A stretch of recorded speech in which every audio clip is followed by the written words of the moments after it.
Hi guys, welcome to my YouTube channel. The first story is from Anthony D. I used to work at 7-Eleven. I mostly did night shifts since I had college in the morning. Something happened during one of my shifts, and I never returned to that place since then. It started like an ordinary night shift where there would be a few customers, but most of the time it was just empty. I was on my phone when scrolling through social media trying to burn time when I saw that a customer had arrived. He wore a big leather jacket and looked scared. He kept looking back at the road. He came close and asked me for some cigarettes. I pointed him to the container, but he just took one and then dashed towards the beverage section.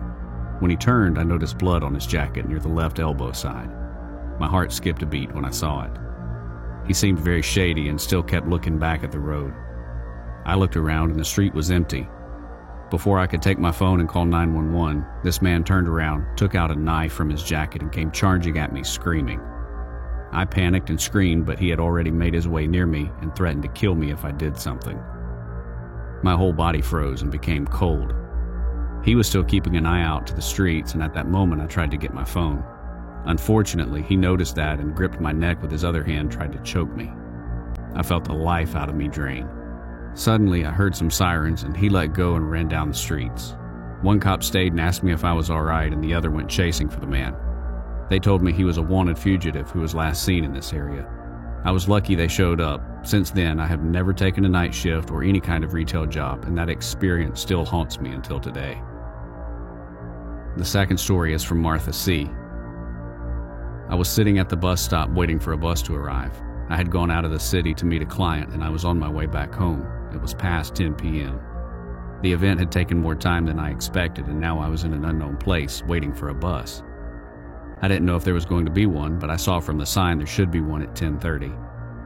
While I was standing, I noticed someone was behind the bus stop opposite to me. He was just pacing back and forth behind the slightly tinted glass covering. I checked my phone and noticed it had died. When I looked up, a chill ran down my spine as I saw this man was now staring directly at me behind the glass frame. He was just looking at me, not even blinking. I felt very uncomfortable and decided I would walk to the next stop and wait there. I started walking steadily, and when I turned back, he was following me. I stood there for a second and turned around to find him just staring at me, motionless. I asked him, "Who are you and what do you want?" He didn't answer anything. I turned around and started walking really fast now. I could hear his footsteps closing in, and I started running and screaming. I didn't know how far I ran, but when I looked back, he was nowhere to be found. I got into the bus, and from the window seat, I saw that guy again, just waving at me. I got home safely and called the police to inform what happened. Thankfully, I never saw that man ever again.